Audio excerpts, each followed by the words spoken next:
It's the Happy Hippo Harmonium channel here, and today we're going to be looking at how to play a version of the Hanuman Chalisa to the melody of Hardest Buys the World, a song by Krishna. And this song is a little bit harder, but it's super popular online, so I think a little bit of persistence and you'll get it, no worries. So this Hanuman Chalisa is a little bit more complex than most bhajans or most kirtans, and that's simply because it's got quite a few chords in it. So it's played in the key of G minor, and it has the chords in it G minor, which consists of the notes G, B flat and D. Then it has D minor, and that consists of the notes A, D and F.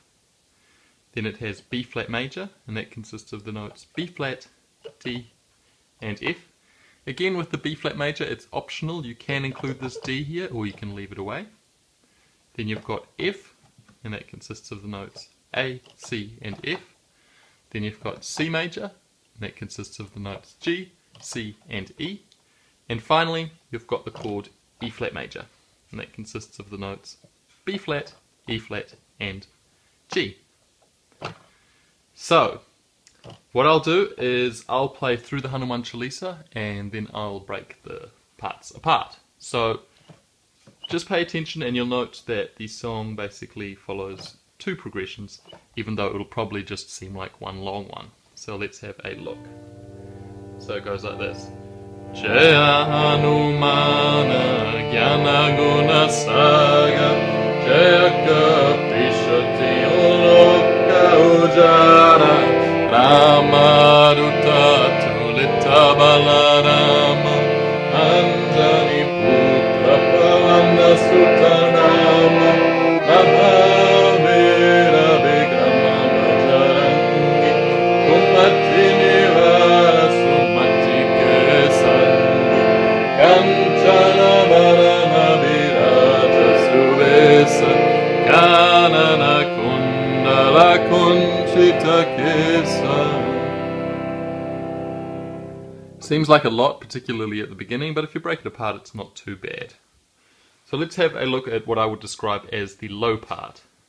So this progression goes G minor, D minor, G minor, D minor, B flat major, F, F again, and then C. So, each chord is held for a count of 2, and that's why when I say F and F again, basically you're holding F for a count of 4. Apart from that, there's not much else to say about the low part. I guess it's important to note that there is no space. You sing straight away, straight on the first beat is when you start singing.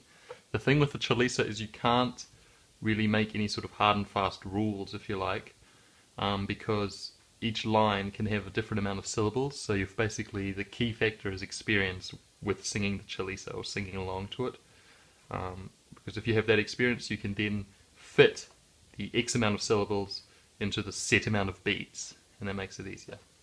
So let's have a look at the second progression. Now this second progression can seem slightly more difficult, but if you look at it on paper, it's not too bad. So it goes like this.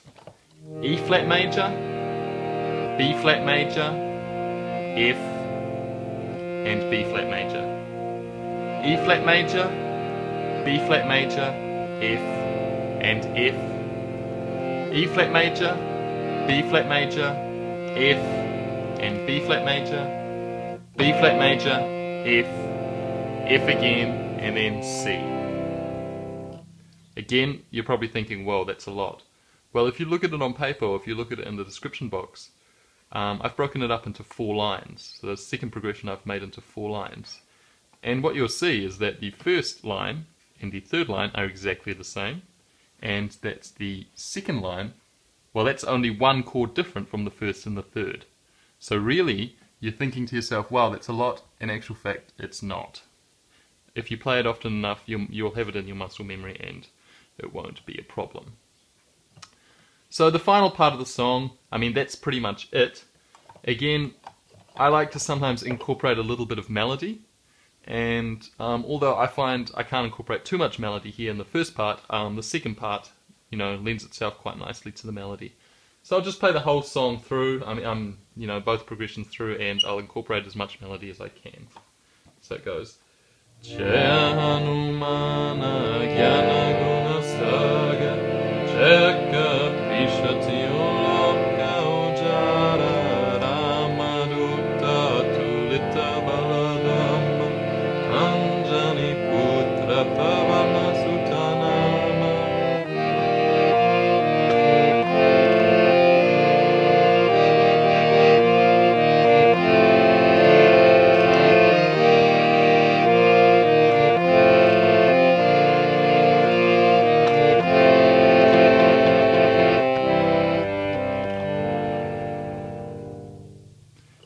So there's that melody incorporated. Again, the way to do that is to figure out the melody and then to try and lay the melody into the chords. And again, for me, I can't do it with the first part so well because the melody, you know, is often just sung on one note. But in the second part, the melody is quite up and down. So for this Chalisa, the melody on the second progression goes like this.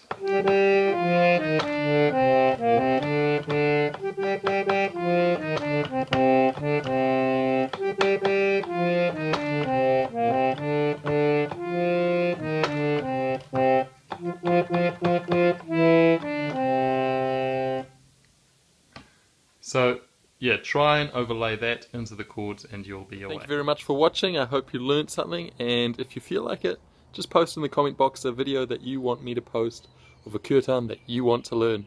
And we'll see you in the next video.